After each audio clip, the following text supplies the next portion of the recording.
All right. Hello, hello, hello, friends. Once again, my name's James, the Agent Ultra, and today we're going to be doing a little bit of work on a key value data store we've been working on. This is day 3 now that you and I have been plucking away at this.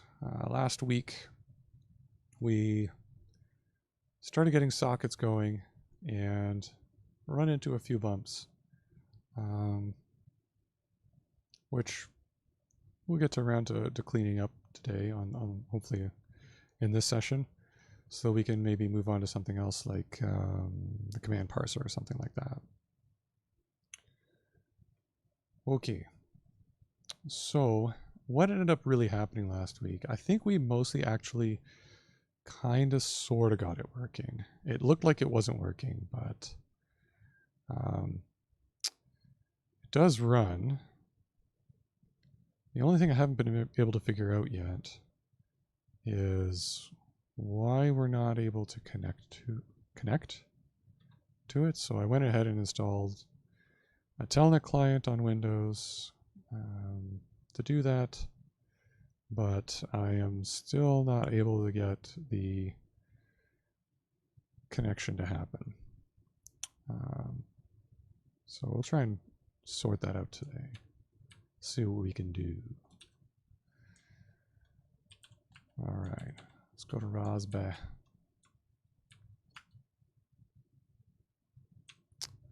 Yeah, I was mucking around a little bit there. Okay, this is kind of our thing. So one of the things I noticed, like a few minutes after the stream last week, was that our code, we didn't do a sniff test. And I was getting a little bit confused. I don't know if you noticed, but I was getting a little confused about this idea of this server type we created. Okay, and what do I mean by sniff? There's a sniff test to this, and it's failing it. And what I mean by that is, I don't know if you've heard of that expression, rose by any other name is still a rose. It's kind of like a Shakespeare thing. I use it a lot. I think about that a lot when I'm doing functional programming in Haskell and things like that, and learning about abstractions like functor and monad and all those sorts of things. And the idea is that, you know, you could call a rose a Fahugugats, for example, and it doesn't really matter what you call it because it's still going to smell the same, it's still going to look the same, and for all intents and purposes be a rose. Excuse me for a second. And so you get a little bit of that with code as well. Sometimes you got to stop and smell, see what's going on. Is it really a server we're dealing with here? Or is this a handler, like a connection handler for our server? I think start here is our actual like server process, right? We initialize the sockets library, we initialize our logger, we run our logger, and we create this channel for our logger. We get our configs here, and we get our address, get all networking set up. And then we do this. We lift IO with bracket, and we call our loop function with it. And our loop runs forever in the main thread. And when it gets a connection, which is what accept does, right? When accept sort of wakes up and says, oh, got a connection, here's some peer information about the connection. And then we fork off a thread. This is where I thought like it kind of started smelling funny. We have this handler with connection. Right, handler is our the function we pass in to loop, which is actually just this guy up here, which is what we used to run our server under when we were just running like a single threaded thing that just listened to standard in and standard out. So it's not really running a server anymore. It's a handler. And we even kind of call it that. So I think that's where a little bit of my confusion is coming from. So we should probably clean that up. And then maybe our code will start making a little more sense. The other problem with it is the connection thing. So this actually isn't... I thought this should kind of work. So we run that we run the server. We're running server with s prime, this function up here. And I thought we would get this logging message here printed out, but turns out we don't. We only get the logging message on the main thread that we put up here. So our run chan logging teeth stuff isn't quite cutting it here, isn't quite working for reasons. So we're gonna have to fix that as well. And I think that's pretty good to get started. This is all pretty ugly here. Oh, pardon me. Sorry, this is like my power juice here. I don't know about you, but with all this pandemic stuff going on, this isolation stuff, I get a little sleepy. A little sleepier than usual. Called the pandemic blues or something. I don't know. I don't really have a name for it, but I do get a little bit sleepy. So my power juice helps me keep my energy up. Okay, so this isn't really a server anymore. This is more like a handler. In fact, why don't we just do it this way?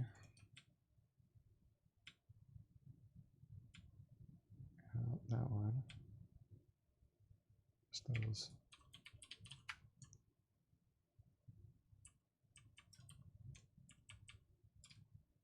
Right, that should be fine. Why are you upset?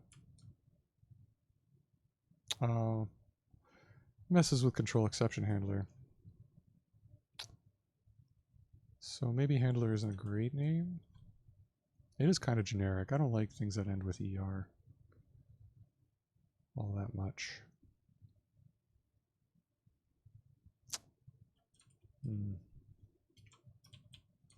It kind of is a handler.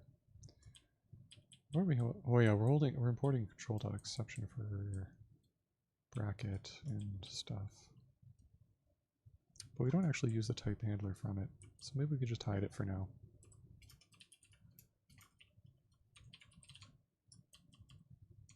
Calls a handler. What do you think? I don't know. That's a great idea.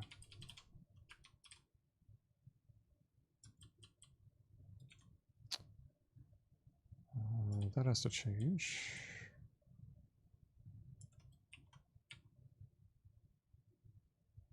I don't know why fly check isn't working. Okay. Let's run handler.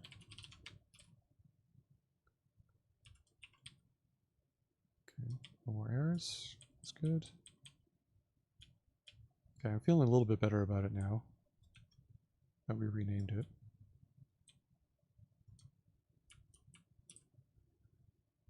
Okay, so what else do we need to do here? Oh, server really shouldn't be called server anymore. Server S.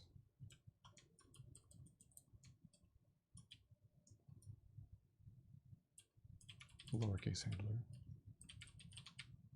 It handles the socket. That's why I don't really like it. It's so generic. It handles the socket. I guess that's all it really does. I don't know. Okay. It also reminds me a little, actually kind of makes me laugh a little bit. It reminds me of a one of my favorite jokes from, what's his name? I can't remember his name. I'm going to remember his name later.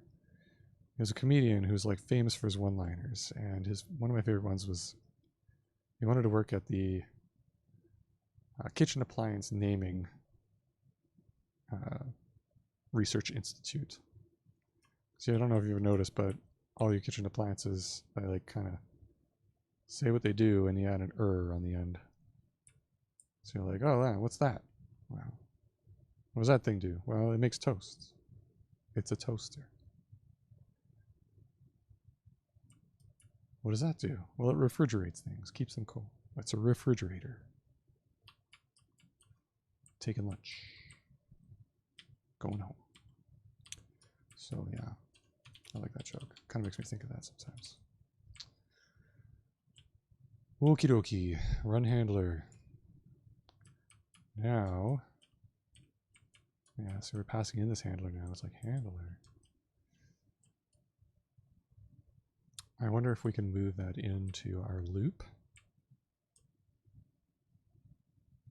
Maybe.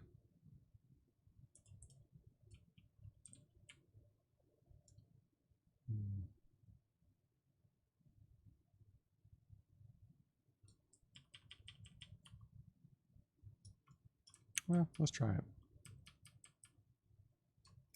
Pow. Pick that up. Get rid of this.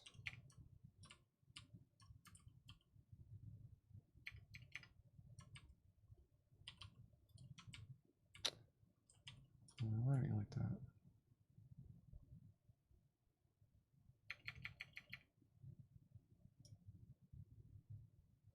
Oh, yeah.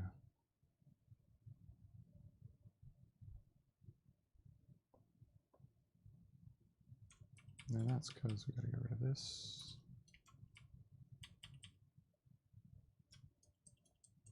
And not S, but actually, we could probably just drop that. Just call loop.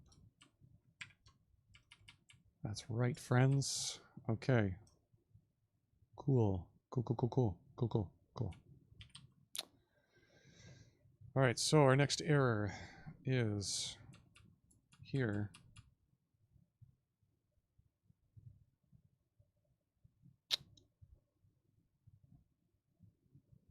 Yeah, so it's getting a handler there. It doesn't want it.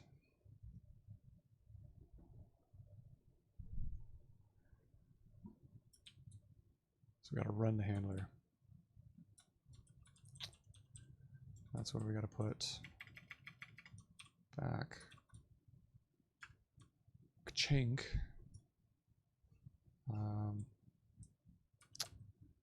Except S prime can be just turned to S. We probably messed up something else here. Parse error, yeah. We're missing a parentheses. We have too many parentheses.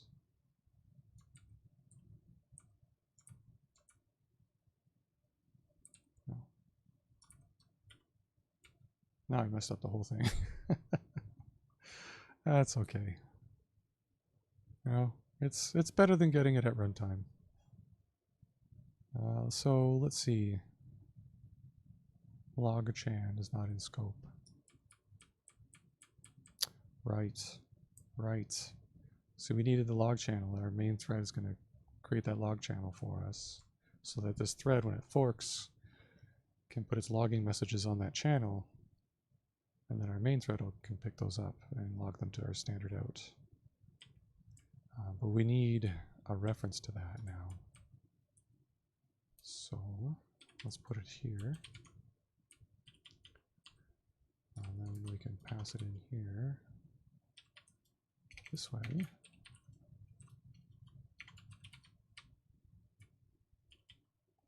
We gotta flip the arguments around though. Hey, Nerdco, what's up? How we doing tonight? Okay. I'm still messing up things. Lifted basis fork finally. Okay, I should maybe try and check that out. Well, maybe once I fix this stuff up, we'll look at that. Use that one a lot?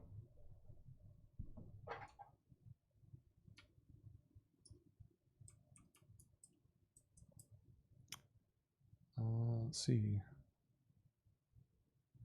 I'm a handler. Couldn't expect suck.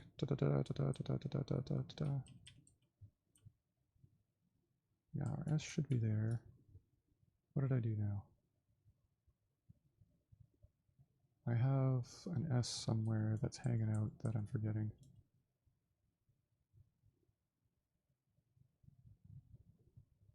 Ah, okay. Well, I haven't used it before yet, so maybe it'll be an interesting exploration we can do when we do a little more refactoring.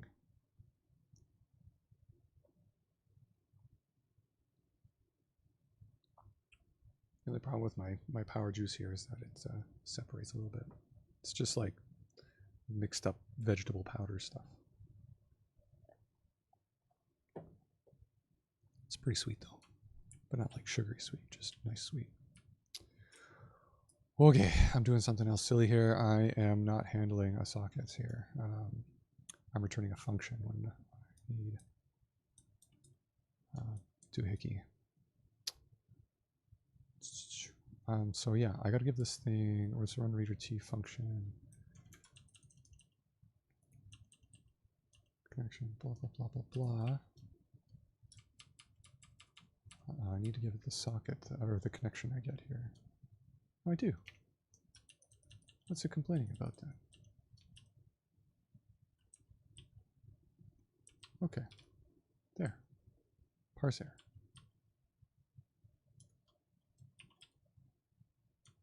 Yeah, where's that one? It's unopened. This is the only thing about live coding that's like super embarrassing. It's like when I get stuck on silly things like this.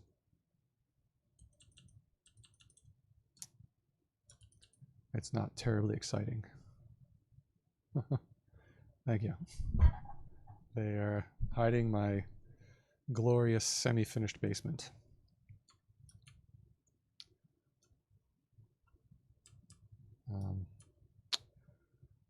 Right, okay. So that's because you're fine. I might need to want to put this in parentheses as well. Because const is kind of like the final argument of this thing is probably why I'm getting into trouble here. Gunk. Good dunk, good dunk. Yeah.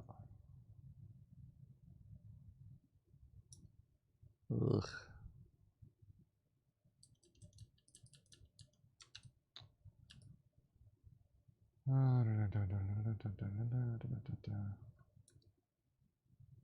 Yeah. That's the second one to fork finally there.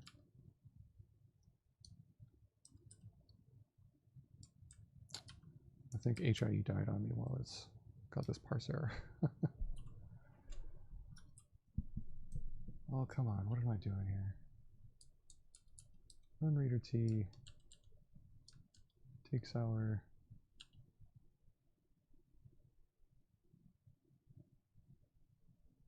That's true. That's true.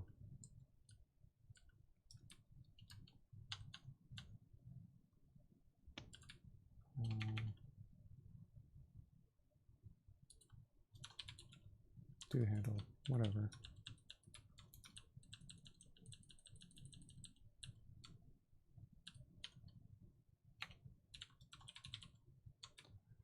Do handle will do something. It might not be the right thing, but that's okay.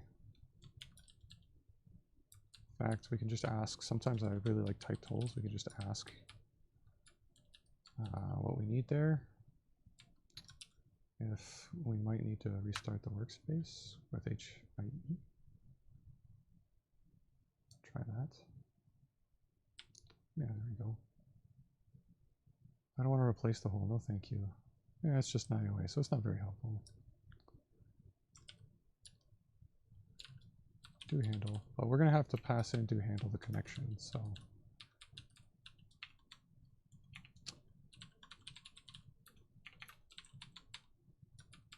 Okay, and we need to hand in our log channel as well.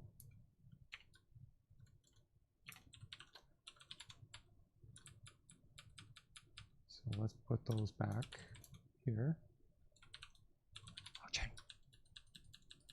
Okay, now our problem's here. There's some t function type here, which means we're not passing everything in here. Let's pull that thing out. What is it? It's a logging t and a. Maybe we can read this more readable down here.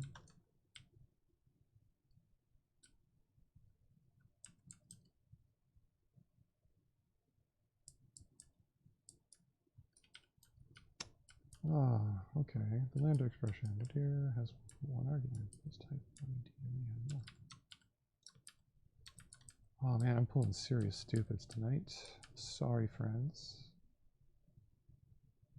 What are we missing here? Context. Yeah.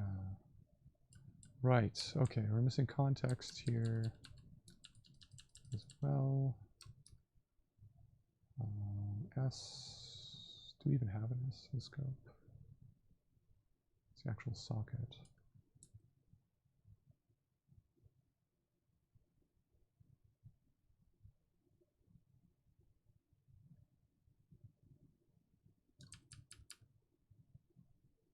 Yeah, okay, reader T should be taking our context T, logging T.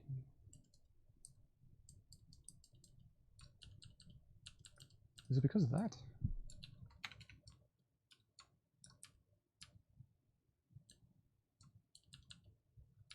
Okay, well that's a problem there. Not in scope. That's in scope. Okay. Yeah, I'm not liking the structure of this already, but okay, because I'm passing all these things down into do handle here. But that's okay. That's okay. Through loop.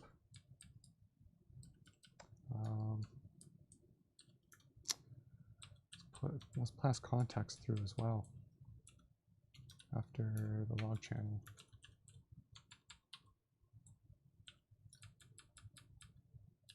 Ugh, so repeating ourselves all over the place. This is, it'll be fine. I'll be okay. All right, so we want to pass that there, then we want to take it here. And then everybody's happy. Yeah, it's just repeating a ton. Yeah, exactly. I don't like it. That's okay. We can fix it up later. Hopefully. If I haven't botched it too much. Okay, so like, no more type errors. That's okay. So we're kind of like back to square one again. Hey, Commander Thrashton. Yes, Emacs is, well, it is what it is. I converted to Emacs a long time ago after being a Vim user for like 10 years or something. And I haven't turned back.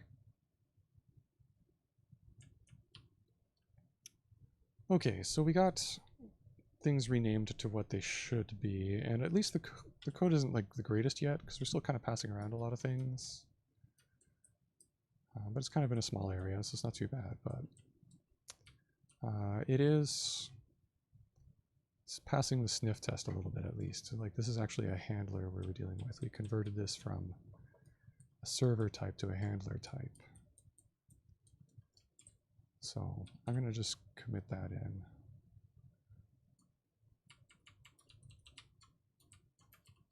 And we'll move on to the next part. Whatever that may be.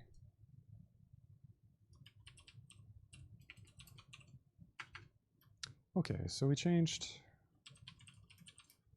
server type to handler.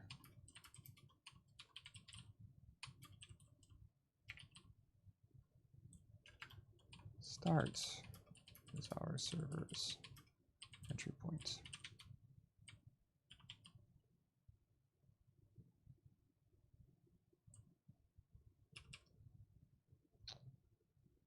Okay, that's good. I like that. That's a good tip, Netico. I like it. Thank you very much.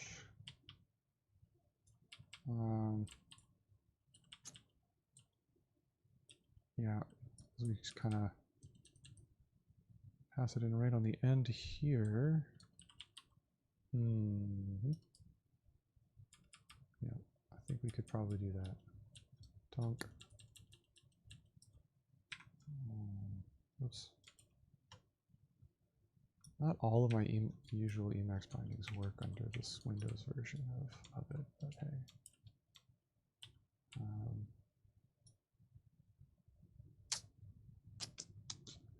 It still wants the context. Because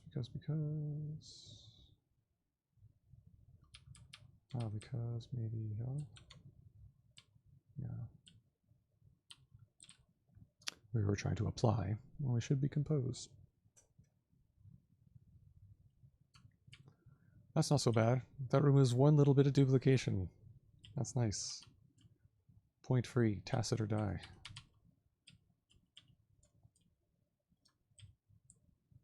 I don't mind going a little bit crazy with point free sometimes. I find it actually helps readability. Sometimes. Most of the time. Composition is the name of the game. Okay. Right, so this now should fork off our handler, which should run with the channel logger. Hopefully. I haven't really seen it work yet, so I don't know how that's going to go. But let's build it in the background while we're waiting. And we'll work on something else in the meantime.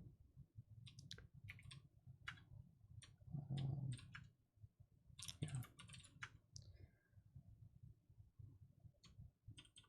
Okay, because I kind of want to get this to the point where it could just echo things back out to us when we connect to it over Telnet. And that way we can play around with it, and we can probably work on the command parser. I think that'll be a fun next step. Get a little bit of interactivity to our server, see it sort of evolve as we play with it. And then once we do the command parser, I think that's where we're going to start getting into the meat of it. We're gonna have to do some funky ass B+ trees, and since this is a multi-threaded server, we're gonna have to do some. We're gonna have to decide how we're gonna handle that. Parallel. We're gonna parallelize our B+ tree.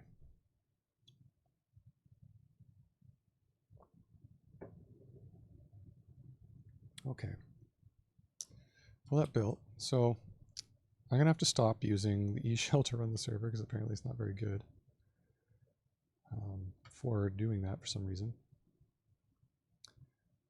And on Windows, for some reason, Control-C doesn't always really stop the server and send it an interrupt. So sometimes I have to go into the task manager and end the process manually that way. If you're a Windows buff and you know some tricks, let me know, because I've been like abused by Linux for years and I have no idea what I'm doing on Windows for the most part. This is all fairly new to me. Okay. So anyways, anyhow, Rosby exec. Okay, so that's kind of what I expect. Now here's what I hope we should be able to do. We should be able to like connect to this over Telnet. And when we connect to it, right, it calls our handler function. And we just log out. We has connection. That's it. That's all we do. Maybe we should get some input or something. I don't know. That's what we'll do next, but it doesn't quite work. So if I go like this, I go telnet localhost.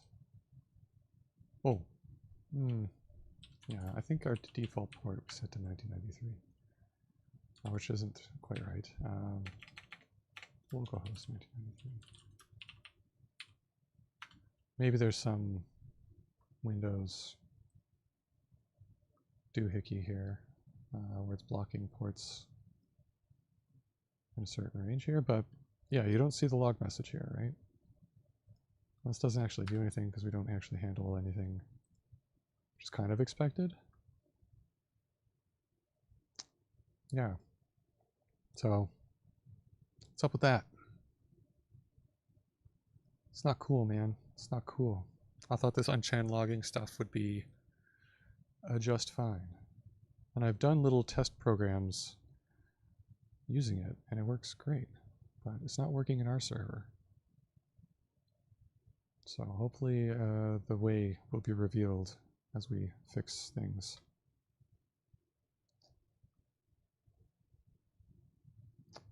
I don't know what the invalid magic stuff is all about.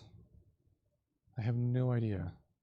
I did ask around for it. I just don't remember what this is all about. It's something to do with the HIE files that get generated, possibly with GHC IDE. Maybe. But it doesn't seem to, it just seems to be warning us. Not really sure it's a bad thing yet, but it is annoying. So yeah, we're not seeing the connection there. It's not doing anything.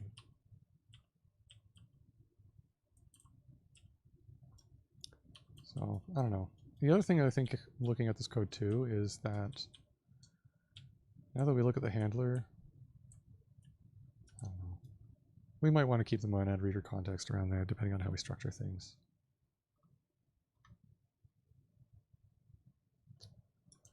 It might help. It might help. Is it Control D? Is there another way on Windows to send and interrupt? Because if I Control C this, it's going to start acting weird, probably.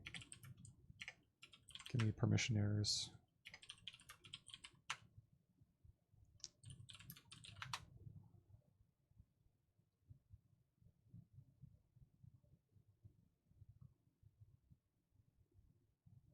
Well, maybe it did. There you go. How'd it go? Thank you.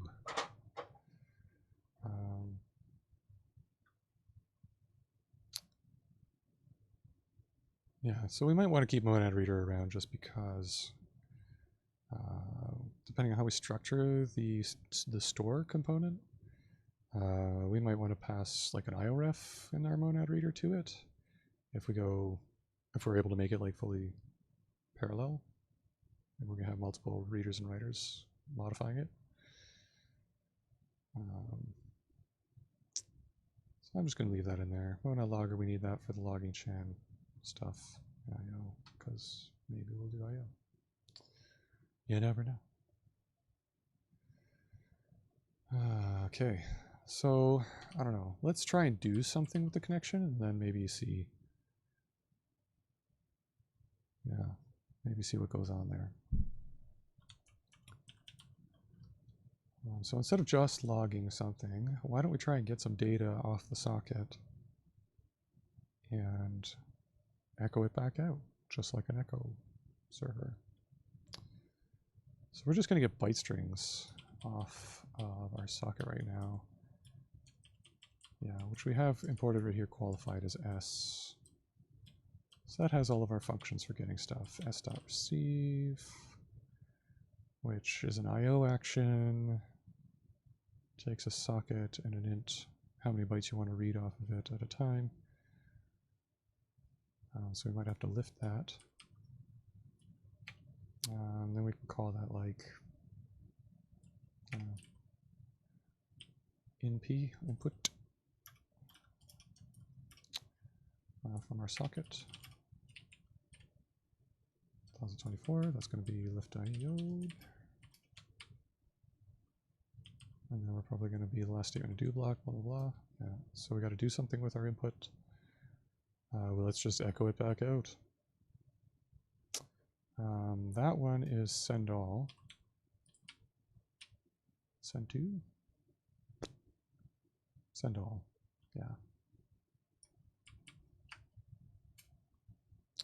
And that should take a socket, and we'll just put the input right back at you. Why is that messed up?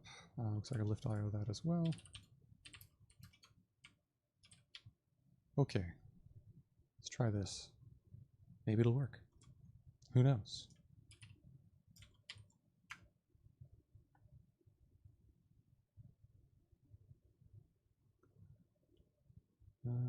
Yeah, see this happens sometimes on Windows. Because when I try to terminate the server with just like Control-C in this terminal, it doesn't do anything. So you're probably going to see my task manager stuff and notice all the processes I'm running and hacks me, whatever. Yeah. Pow. Kill you. Yeah, I couldn't even build it. So I need some way of like gracefully terminating processes in the terminal from Windows. I should do some magic. See, it comes right back. Nidico. What's up, man? What's up with this? No good. Anyways, exec Rosby.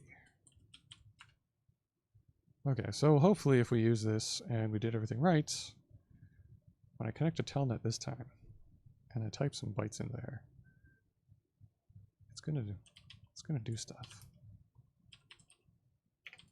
Locale host. No, it's just gonna terminate my connection. Why is that? Maybe because I'm not waiting in a loop. So let me try looking up some documentation on that. See if I'm doing things wrong. Yo.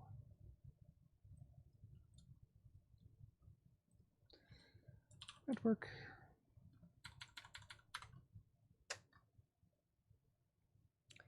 Like the Bertrand. Good, right? Interesting writer. Yeah. So receive. Well. Oh yeah, we do call ourselves again in a loop. For this kind of like echo server example thing that we're trying to emulate here. So we could do that.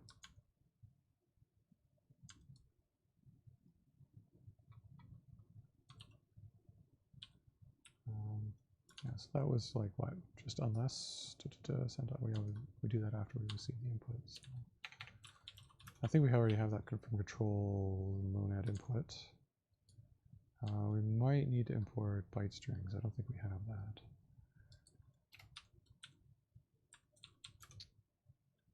And that will be, no, not data floatable. Nice try. Input.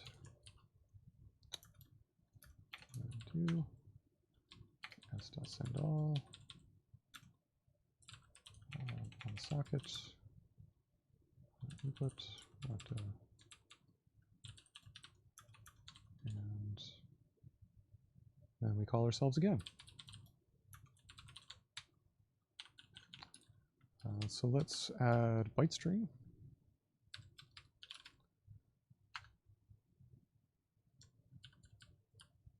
It's one of those things that I sometimes really feel like alternate preludes are good until Haskell updates base. Haskell 2020 someday, maybe. Things like byte string and text should probably just be in there, containers, things like that. I mean, you get those kinds of things in C++ and Java and stuff like that, so why not? Why not Haskell? Pays to be modern.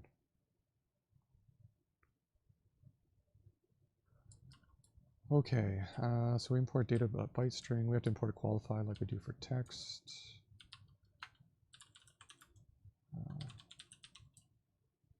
Qualified. Okay, control pause. Thanks, Natigo. So helpful. You know what? Live streaming on Twitch is pretty cool. It's like multiplayer programming. Okay. Data.bytestring as B. Control plus pause break. Whoa, I don't know if I have a pause button anymore. I don't even know where it is. Yeah, my keyboard has no labels on the caps. I think that was like somewhere. It's a full-size keyboard, so if there was a pause button on it somewhere, maybe I have one. We'll figure it out. Okay, so yeah, sorry, I got sidetracked. Data.bytestring, we got it as B. That's cool. So our type error went away. Hooray. Do I have any others? Doesn't look like it. No. So let's try the builds.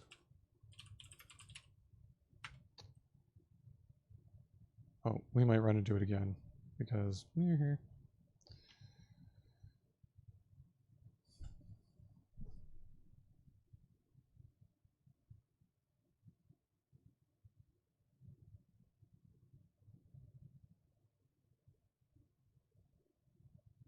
Print screen scroll and pause break. Okay, gotcha. Try that next time.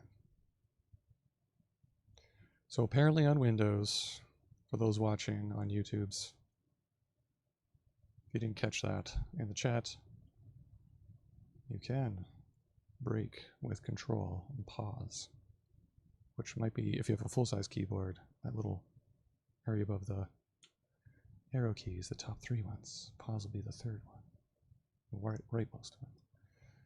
Okay, so I got to do that silly task manager thing again. It's brutal. Brutal. This is so bad. So good though. Learning a lot developing on Windows. You know, getting outside my comfort zone. That's what it's all about. That's what this whole project's about, really, too. I mean, I haven't really built databases a whole lot. Or, yeah, nothing like I've built query languages and query engines and stuff. And little data log interpreters, but it could also be that I'm not properly handling SIGTERM as well. We'll figure it out.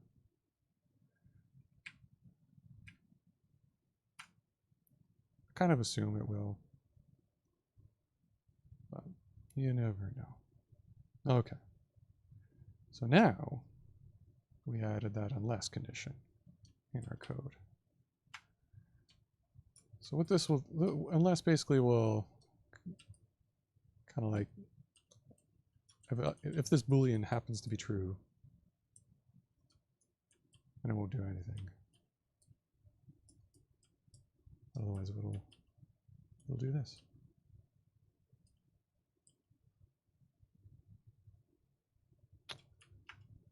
So let's try it out. Okay, cool. Good dink, good dink. Well, it hasn't terminated on us yet, which is different.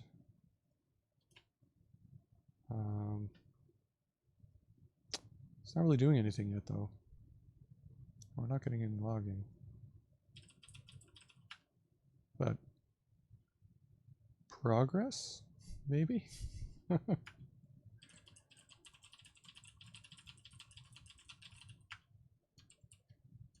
Hey, look, I'm typing Unicode.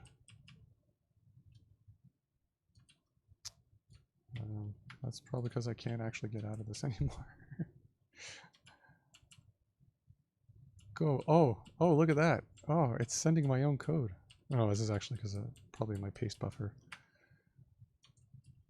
That's weird. Tell that. Messing around with sockets. We're doing it. Yeah, okay, cool. Not quite what we want, though. So I'm going to try this control pause thing. Oh, now we're like so locked up, it's dead. Dead. Oh no. Yeah. Low-level socket connections are our thing. But once we get it going, it'll be pretty straightforward. What's hard is low-level socket connections on cross-platform. I'm surprised this even works at all.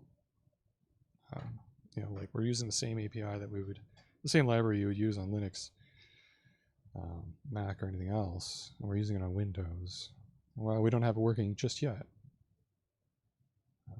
It's still kind of working, right? We're still using receive. We're still basically. It looks like we're using the POSIX API, but.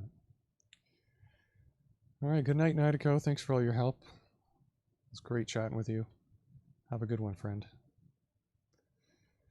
Getting a little sleepy myself, but I'm gonna go for another, I don't know, however long. Power through this. Okay, so we've got a new issue, but it looks like we're making progress. So basically when we get our handler, it seems to me like we're forking off this function to handle it, and that function's basically going to keep calling itself indefinitely unless we send it nothing. But I think as we saw on the telnet session there, that it didn't do anything. And I'm just going to check that thing that we're trying to mock this up into our code here. And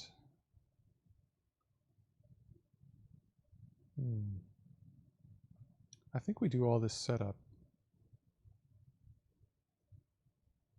Yeah, we call fork finally with our special do handler function that takes a bunch of other stuff, but it's pretty much the same there.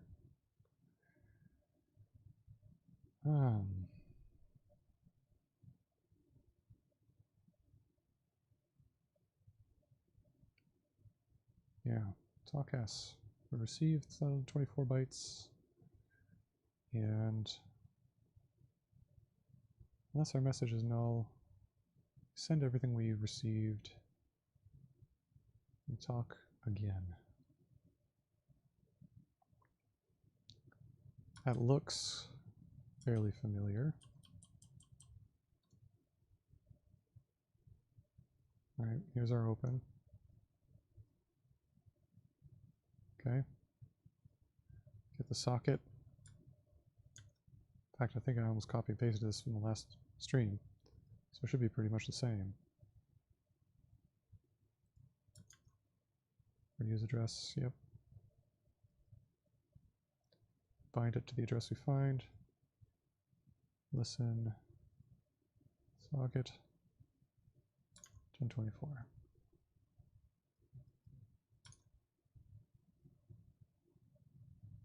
Okay. That looks pretty reasonable. It's exactly the same.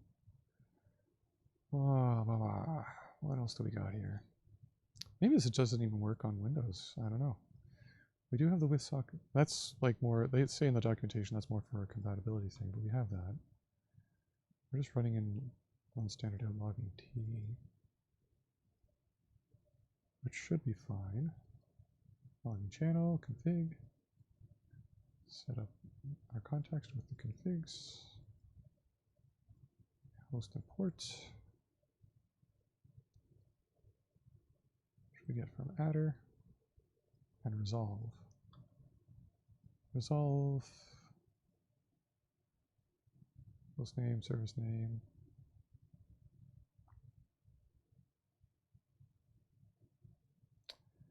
All about FE programming. I would say that's my favorite style of programming. And for the most part on this stream, it's probably what I'll do for the most part, yeah. It's just how I like to roll.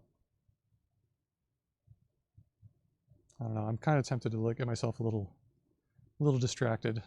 The there's a competition coming up in August. Yes, I used to program in Lisp, Common Lisp, fair bit. I contributed to some of the SDL2 libraries and stuff back in the day.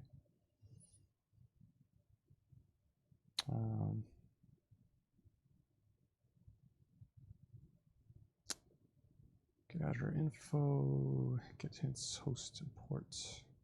That looks pretty much the same thing.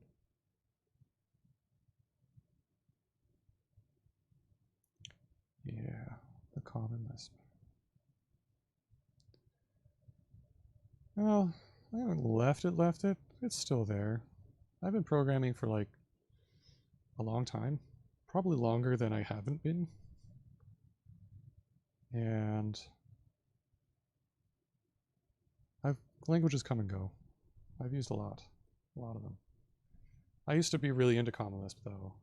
I have this like really bad habit of picking very unpopular technologies, including Haskell. And Haskell's been a fairly recent thing though. I started using that a few years ago. And for a lot of the same reasons that I started using Common Lisp, I wanted to win an argument with a friend of mine who was really into Haskell. I thought, well, I might as well learn enough of it so that I could make some cogent arguments, but I got converted. That's cool, man. Yeah, Common Lisp is like super dope. It has a lot of cool ideas in it. I love the idea of conditions and restarts. The way it does object-oriented stuff is pretty neat. And I love image-based programming. It's kind of neat. I like that idea too. Okay, so even in our server, we still kind of do the same darn thing. I wonder if this just doesn't work in Windows.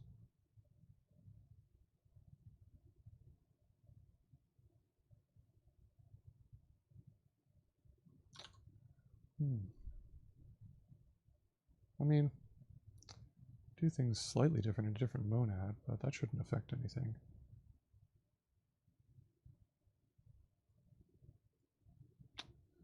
Well, we do things a little bit differently here than that example does. We do use bracket here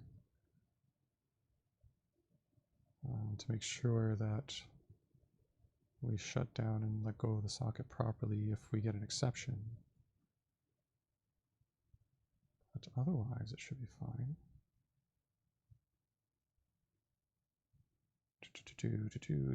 Forever, get the connection.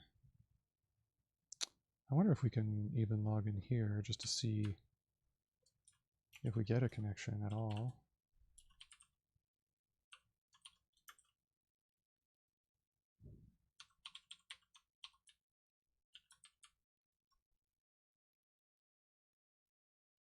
Oh, no, we can't because loop is not in the right context to do it.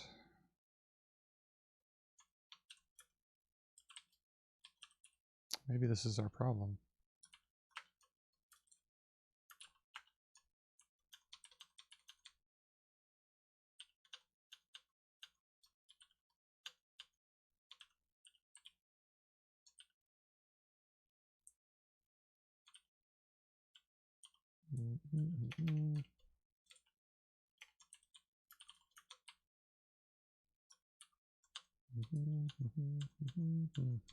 No, let me move that. Move that.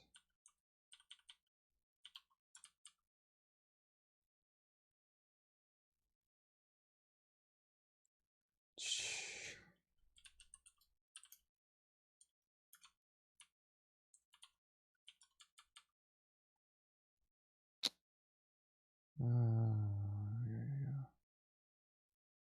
Maybe that's our problem. Right, we're forking finally off inside a loop here. Right, and maybe that's our issue. Okay, so I can't deduce monad logger IO from our current context of monad IO.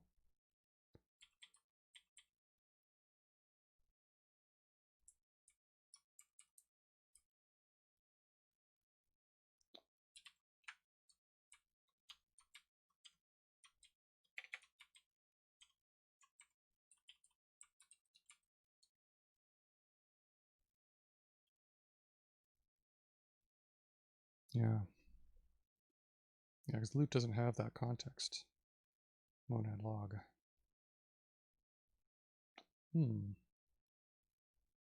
Interesting.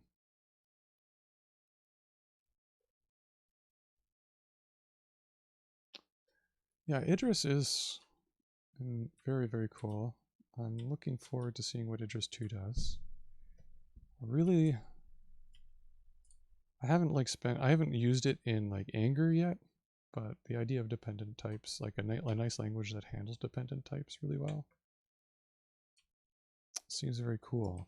I wrote a little guide called the Hacker's Guide to Lean, which is a dependently typed programming language that also happens to have a interactive theorem prover built in, or you might say it's an interactive theorem prover that has dependently typed language.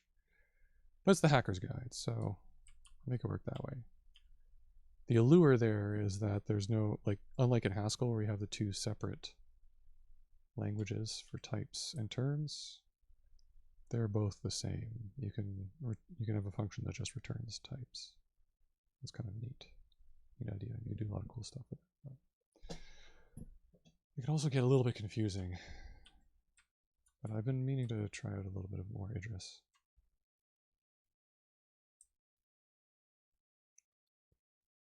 Okay, so we need to get our monad logger context onto loop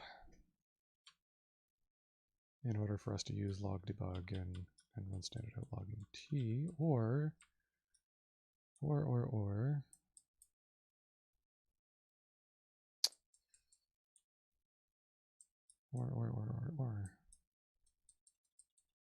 could we put it out here instead?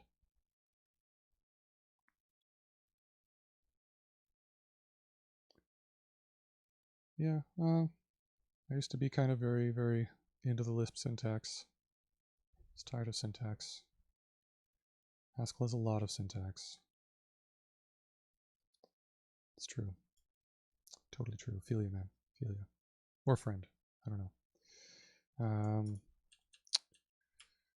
Right, so monad logging, we gotta put that on loop somehow. And I think we could do that out here, or, because we can't really get it, this bracket isn't really gonna, let us put it on there.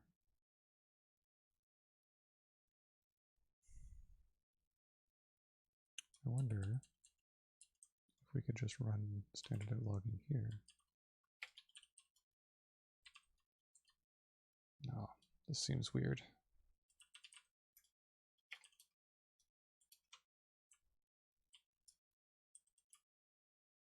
Oh, it just seems bad. No good.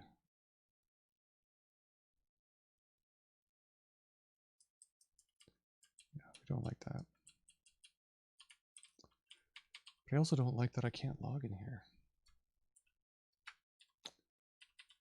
So what we want is to have monad logger m, monad IO of m,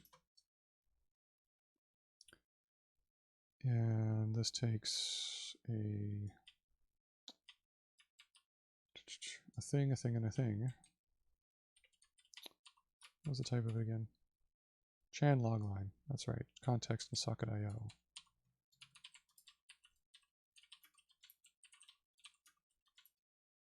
Socket and returns IO. Or M. We don't really have the type constructor logline in here. It's hidden in monad logger in some internal package. That's basically the thing. The problem is that we have right now. Oh, wait. Yeah. No, I think if we fix this, you'll see it come back. But the problem is that we don't have this monad logger instance on loop. But maybe.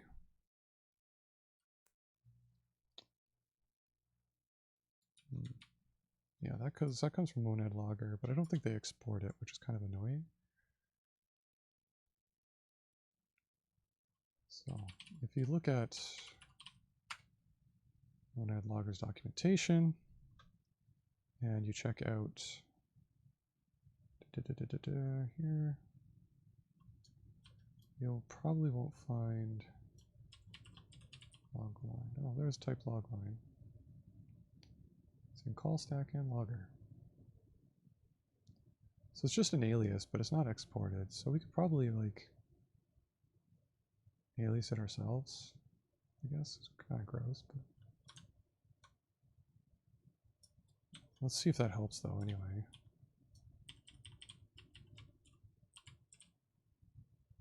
I don't think it will. Yeah.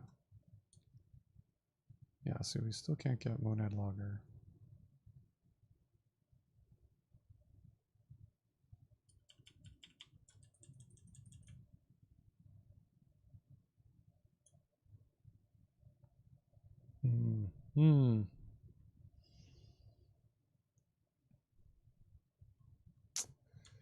Questions, questions, questions. Circling around my head. How do we fix this?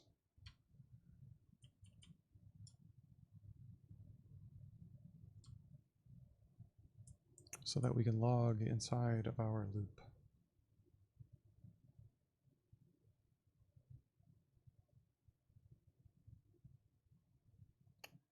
So we get to run the standard logging tier on start, but we don't get to do it here.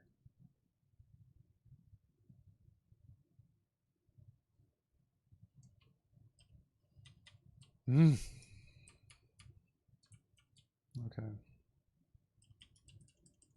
Well,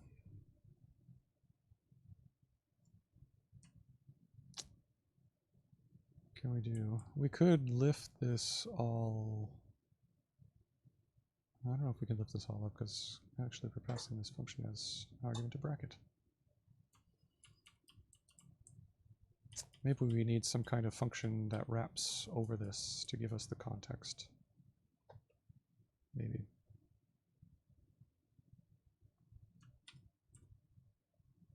That might be the trick. So I see how we have loop here with monad logger m and monad IO of m.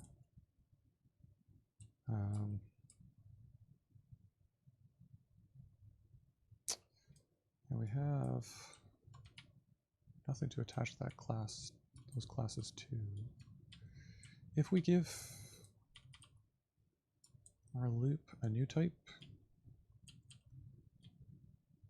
we might be able to have a function kind of like this. Run loop. That'll do it.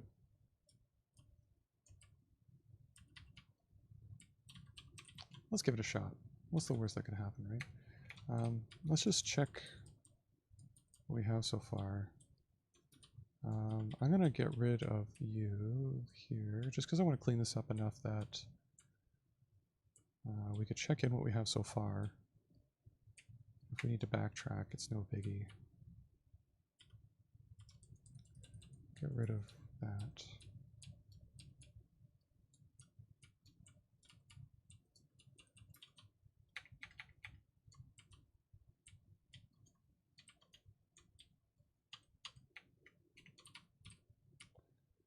Okay. Get rid of that as well. Okay. So all we did was add the little thing. That's fine. It's good enough. Commit it.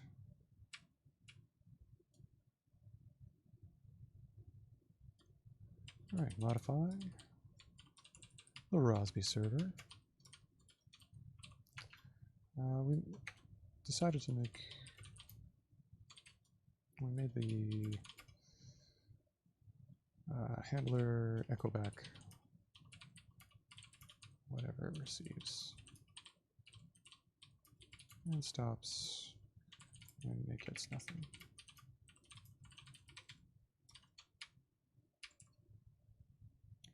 Okay, we're still not quite there yet, but I feel like we're gonna get there. As soon as we crack this nut, it's just gonna unlock. And that's sometimes how Haskell just is, you know, like once you get the types just right, things just start to just happen. Okay, so let's do our idea of following the pattern we did for our handler, but we're going to put our loop in it. Calling the type loop is going to be kind of weird.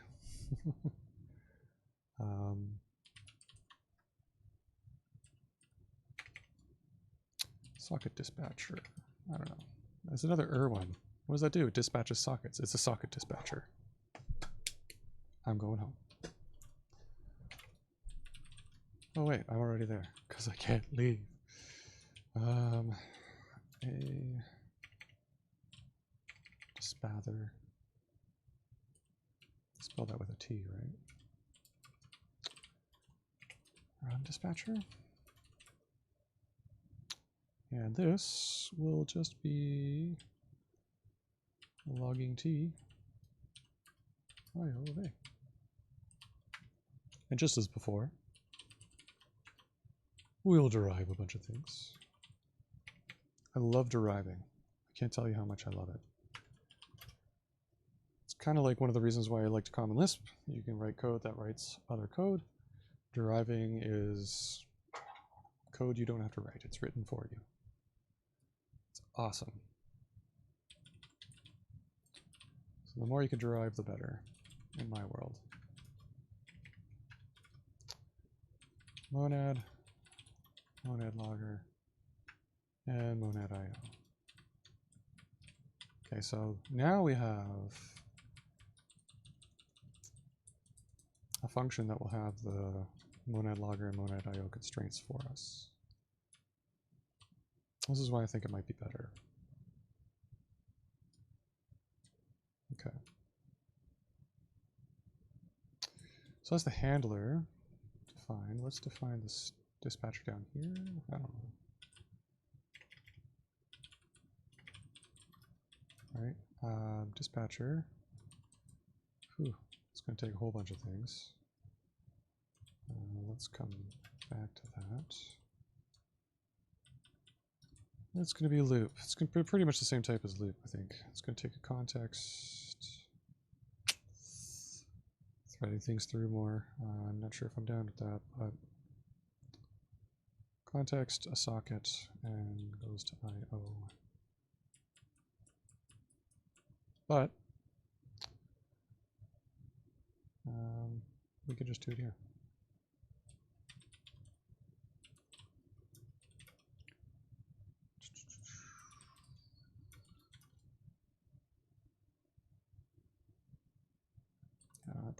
Probably not going to get this right the first time, but that's okay. Socket dispatcher of unit. Okay, and then this is what we're going to be fixing up. So we have the dispatcher there. Instead of just loop logchan context here, we go run dispatcher.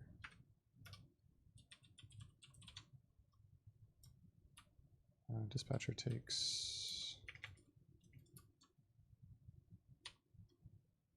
our socket. We're going to need to take the logchan and the context and everything else. Go. Maybe not, though. But we'll do it for now, just to save myself the headache of typing it out later.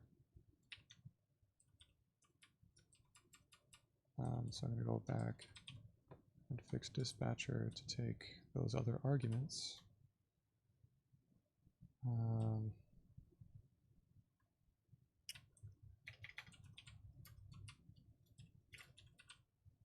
Log line, what it's called.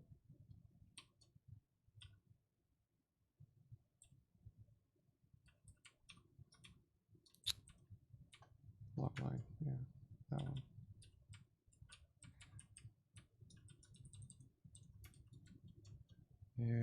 context, Rosby context or just context? I think it's just context.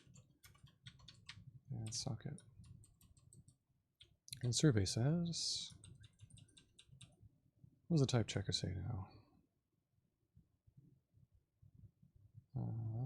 We need to, oh yeah, we need to peel off that logging T, but what else am I missing? Run dispatcher.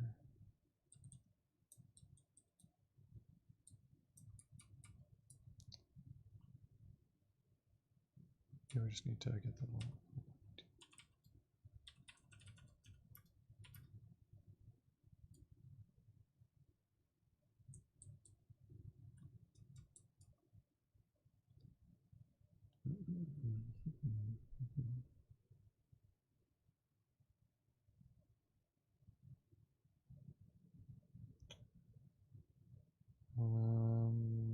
No.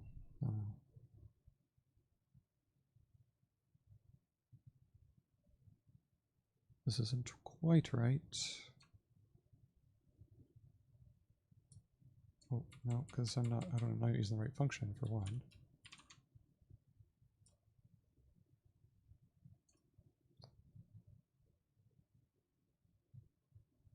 Right, and the function, all right, we encountered this before. Because of bracket, we're going to get the socket in here. So we can probably go point free again and just take socket off the end.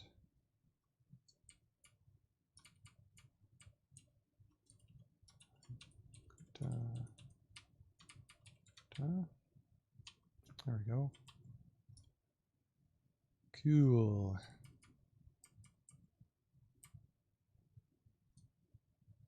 Okay, we haven't implemented yet. We still left it undefined, but at least the types line up. So that's something. Let's see if we can just pop this out.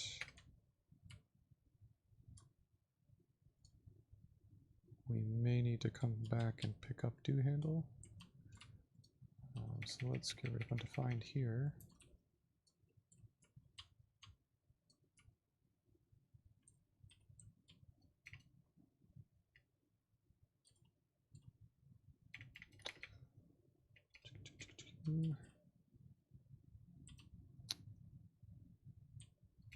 What did I do here? There we are. Okay. Right, I gotta pull in the other things. Context, socket. Okay.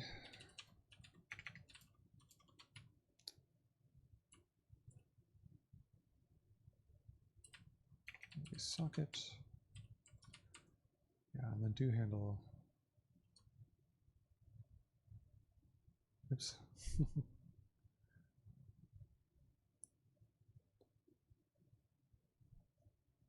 Why does it think log chain? Oops.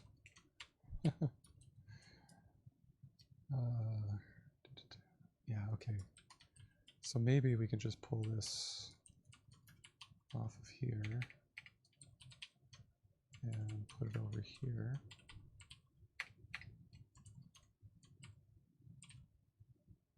And maybe Haskell will like us again.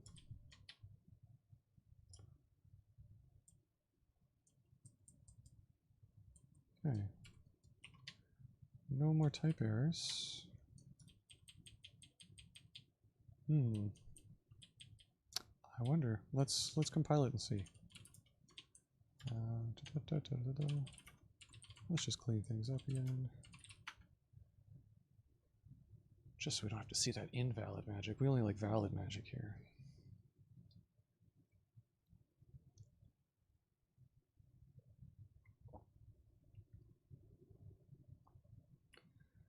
All right. Linking. Like it. Hopefully this time, by sorting things out this way, we'll actually get it logging. Oh, no, that's this stupid thing again. Oh my gosh, I can't believe I'm doing it this way. Hey, what can you do? Live streams, am I right? Am I right?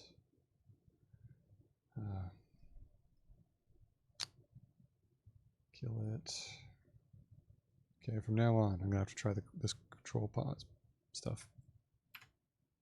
Excuse me.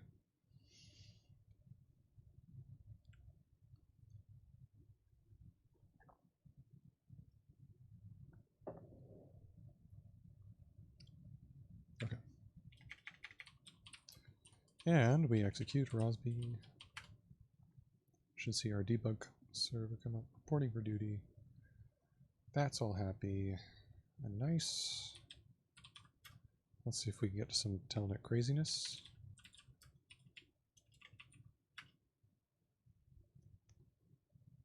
We didn't get our debug message about a connection.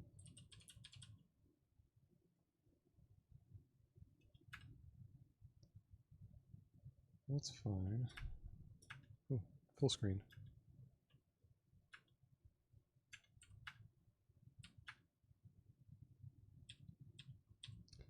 Oh, but it's echoing out. One character at a time. But it is echoing out. Okay, that's something.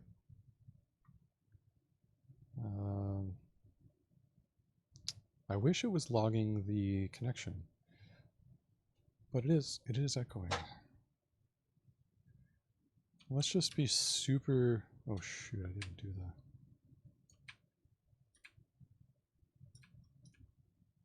Proper shutdown. Control pause is not working. No. Oh no. Dang it. Oh, this is so this is so bad. Sorry, stream. I'm gonna get that off to the side so you don't have to look at it. And I'll just keep it open. This is so bad. I really need to figure that out. I promise you. Promise you I'm gonna do that. How to shut down cleanly in Windows. Anyways, so we lost the connection to the host. Okay, so we're connecting. Milestone. It looks like it kind of works, so it's echoing back out. Only one character at a time, but that's fine. That's something. One thing I would...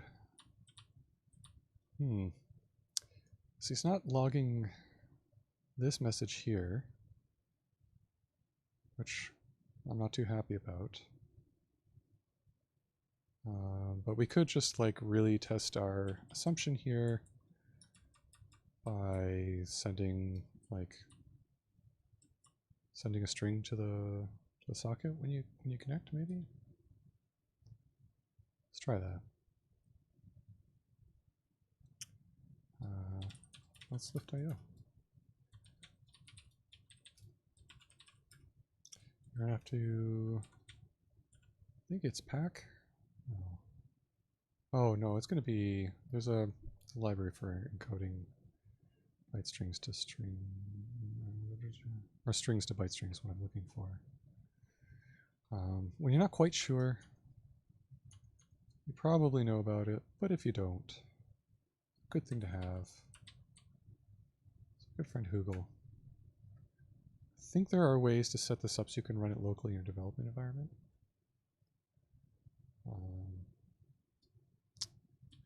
So we basically want to go byte string.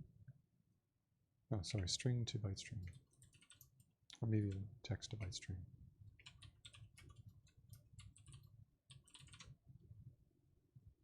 And code UTF-8. That's in text, which I think we do import, so. Okay, let's do that. Encode UTF-8 from there.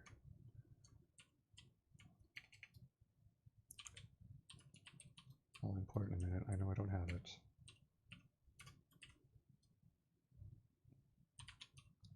Just make a shout at you. Rosby!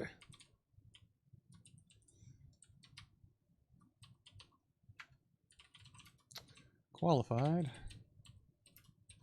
Data.text. Oh, we did import a qual file already. Hello. Super tired.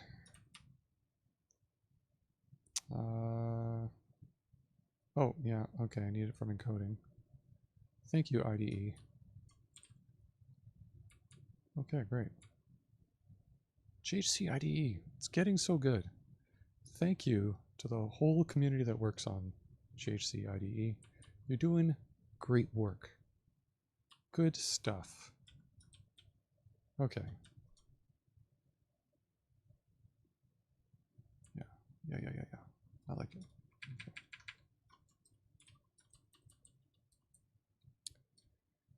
I like it. I like it a lot. As my fellow Canadian would say.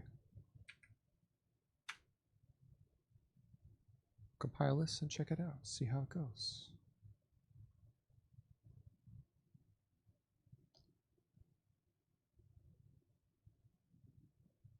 Yeah. Yeah.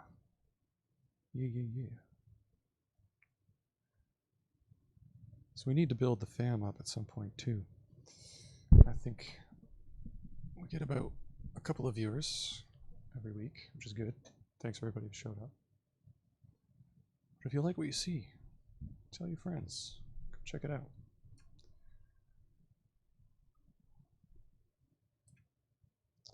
I would like to encourage beginners to come check out the stream as well. I know I'm not really explaining Haskell from first principles on here, but if you think it might be useful, I was thinking of putting together like a quick kind of introduction video to the Haskell basics, and then maybe leave some links to some better beginner material. Let me know what you think in the chat, or hit me up on Twitter or something. So let's check it out, what we got so far. Rosby.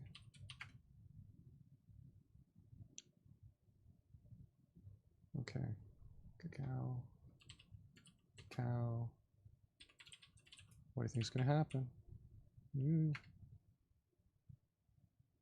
don't know. Oh, there it goes.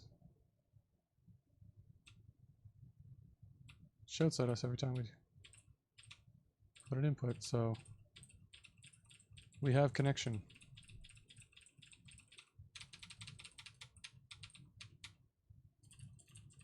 Which is pretty great. Okay, I like that. Not sure I like the code, but I like that it's getting to a place. Rosby.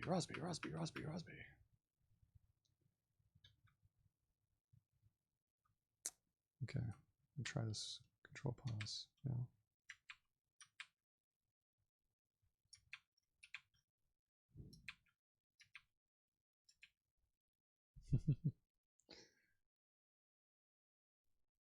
Maybe let's just do a little Googling of our own.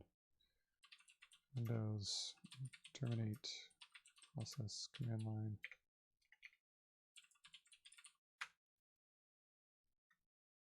I don't want to use task kill, I just want to.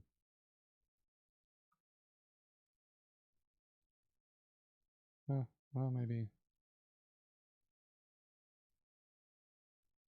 Task kill is the command you're looking for. Image file name. Okay. Well, that's something I have, I guess. Task kill. And looks like it's /in. Oh, it's not found. Okay, cool. Whatever. Something to look forward to, seeing how that goes. Okay, cool. Cool. We got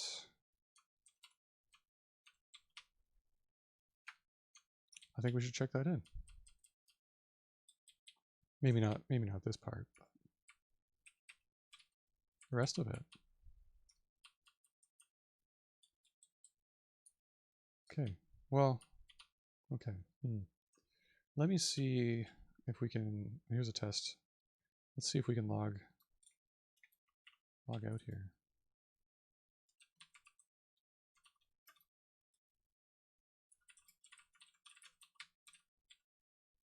we still can't.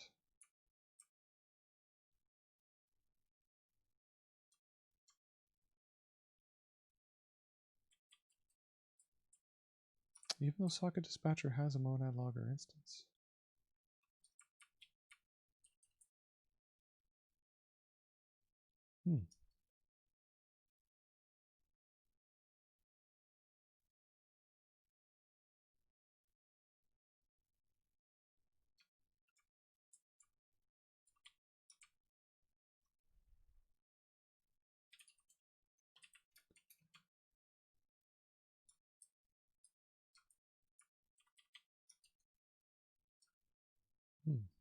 That's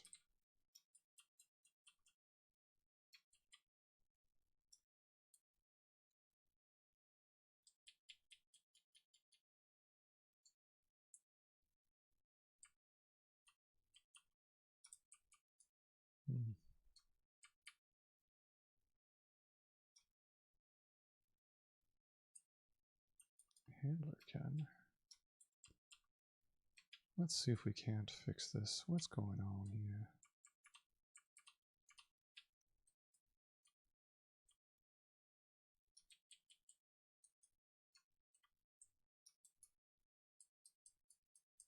Channel logging team. Okay.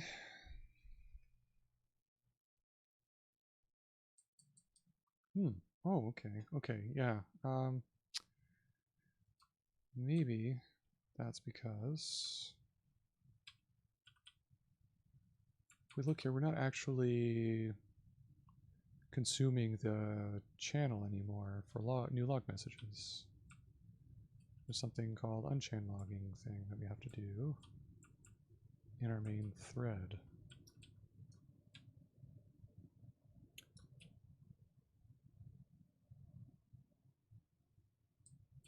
I still don't understand why dispatcher, though, isn't running it.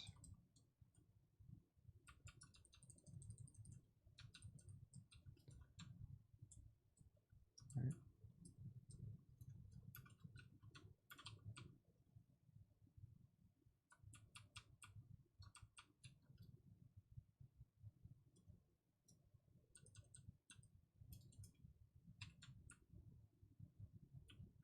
It's kind of a lot of applies.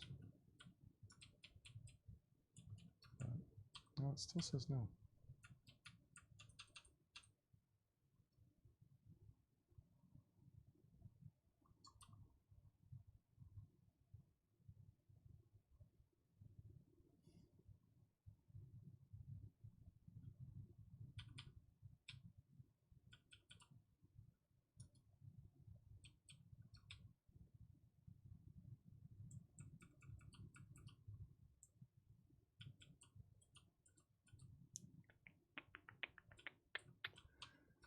Well, that is something to figure out.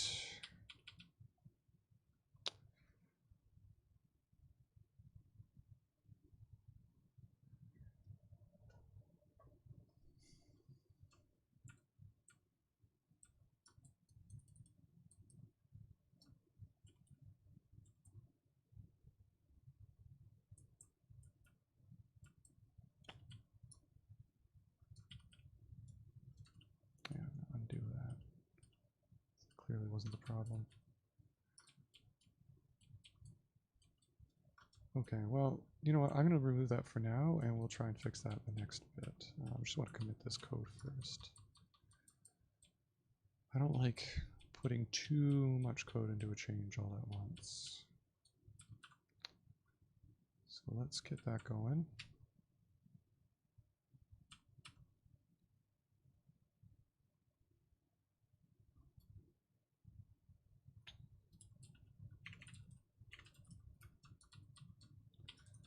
Modify the server again.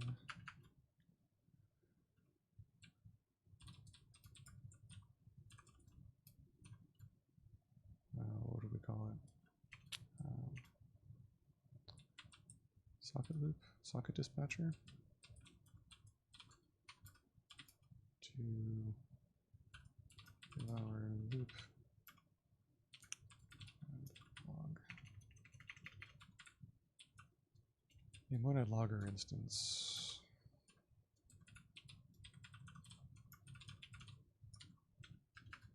It doesn't work though.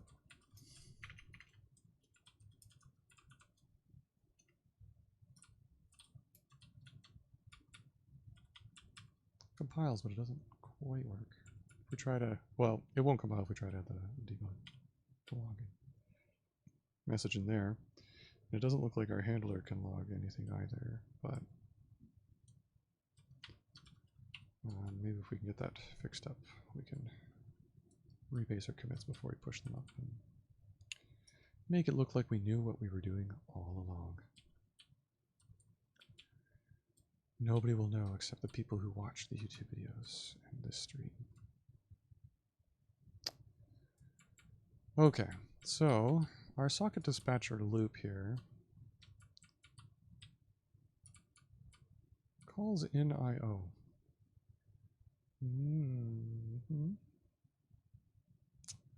Maybe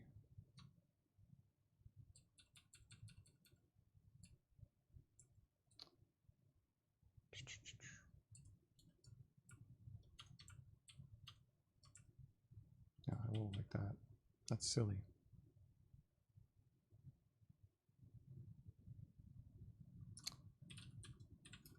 Which is basically the same one I had before, just with an extra do. It's kind of dumb. Won't change anything. Because once we get into forever, we have the same dang problem I had before.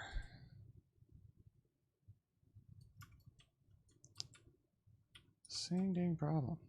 And I think it's because we're in a new context here. That doesn't have the monad logger context. If we try and lift the log debug up here,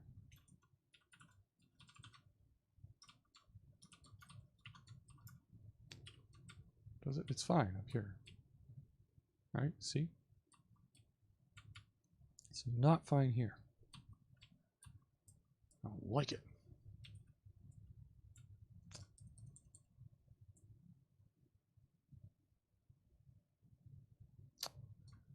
That's because this final block is just a pure IO action, so we lose that context again once we're in here. What can we do about that, friend?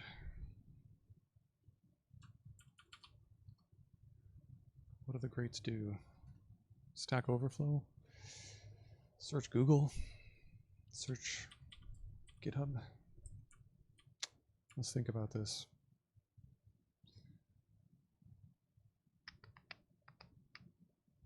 Well, maybe we could do a little sniff test here. I was talking about that earlier.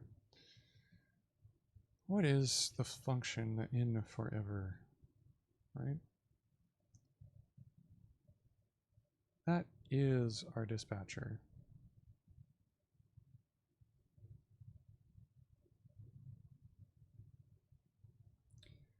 And we tried wrapping it with some extra context with a new type so that we could get that monad logger type class onto it, like we did for handler and so on. That's not going to work here. I wonder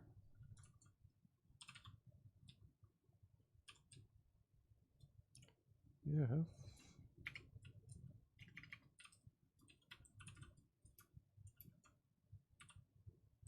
okay, that does it. That means we got to lift IO here.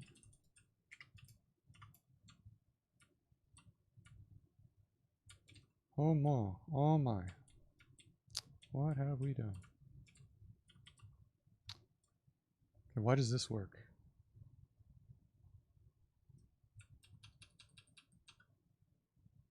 Well, now we have to return a logging T of IO in the block. Okay. Okay. I'm like, you know, I think I understand now. And that's a good thing. So I hope you are following what's going on as well. I got a little bit stuck there for a few minutes because this function that forever takes is just an IO action. Right, that's what it takes as its argument, an IO action. Which that plain IO action there at the top in the type signature. Let me just try and get my pen here going. It's kind of awkward with my microphone. So let me adjust here. Boo boo boo. This IO here. Use the right side of my pen. Right here. That IO. That bugger right, sorry, not bugger, that guy right there, that IO action,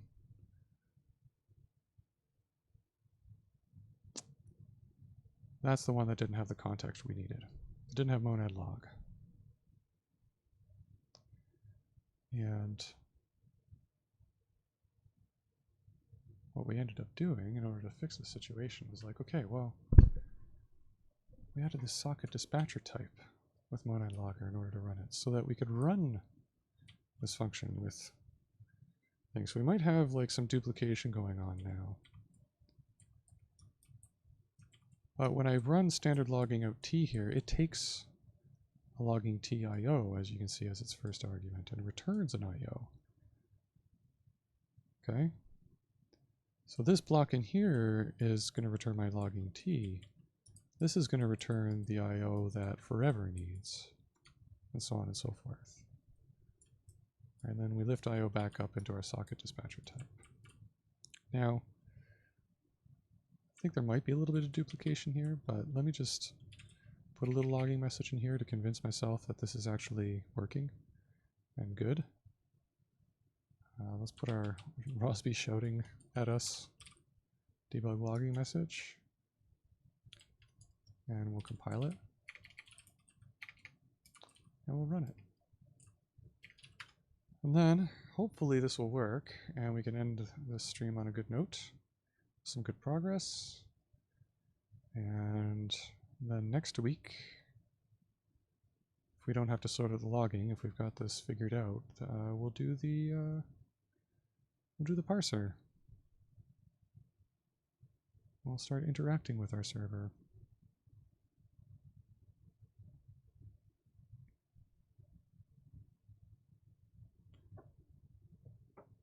I did it. Yeah. Task kill. Does the task kill thing work? Doesn't think Rosby exe exists. I don't believe you. For some reason.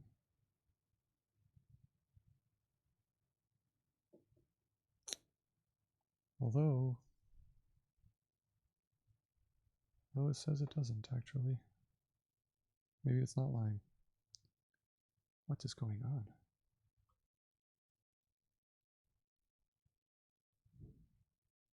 Yes, we use in the process.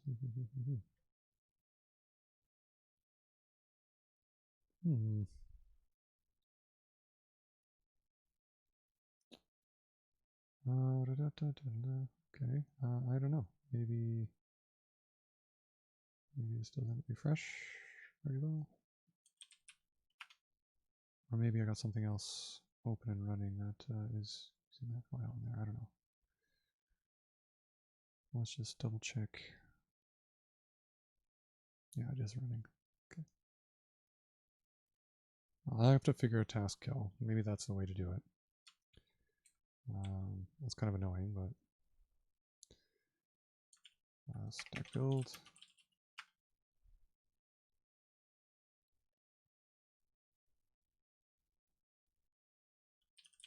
And exec.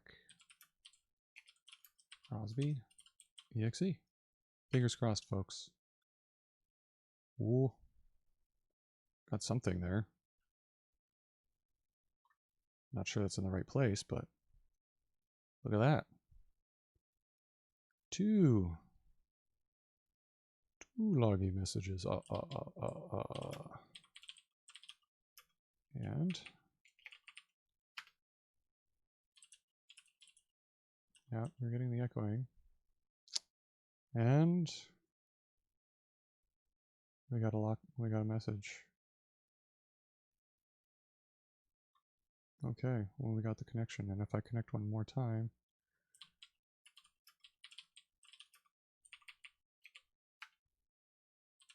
right, same thing, we get a third one. Okay, cool. We're getting there. All right. That's great. This is great. It's the greatest, but it's great. We're making progress. I think next week we are going to be able to finally make some progress on that command parser. And we'll talk protocols and all that stuff.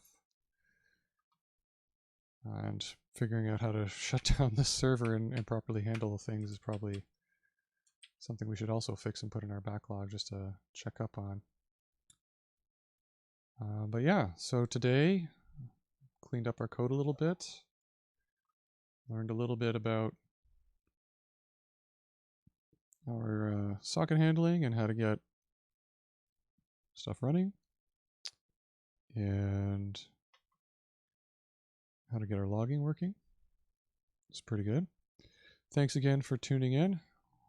My name's James, the Agent Ultra, and I am here hacking Haskell every week. I'll be back next Tuesday to continue working on Rosby, our key value data store. And yeah, this video will be up on YouTube in probably a little under an hour or so, however long it takes. And I'll just push up the code now. So yeah, this is good.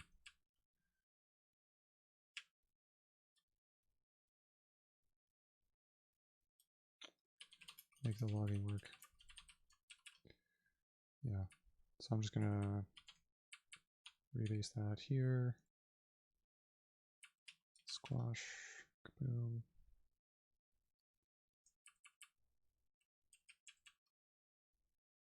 Oops, actually I should probably amend that commit. It does work. Reword.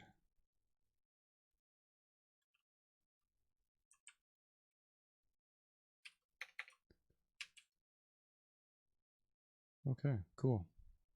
And maybe we'll start, yeah, once we get the parser going, we'll probably start adding some tests and stuff for that. So test the parser and get linting going and some other kind of house cleaning stuff working for the project, which is super important once things start taking off a little bit. So thanks for tuning in, and hope to see you again next week. Give me a follow if you're not following already, so you can get notified of that. And tell your friends about the stream, and let's hack some more Haskell. Take it easy, friends. Stay safe out there.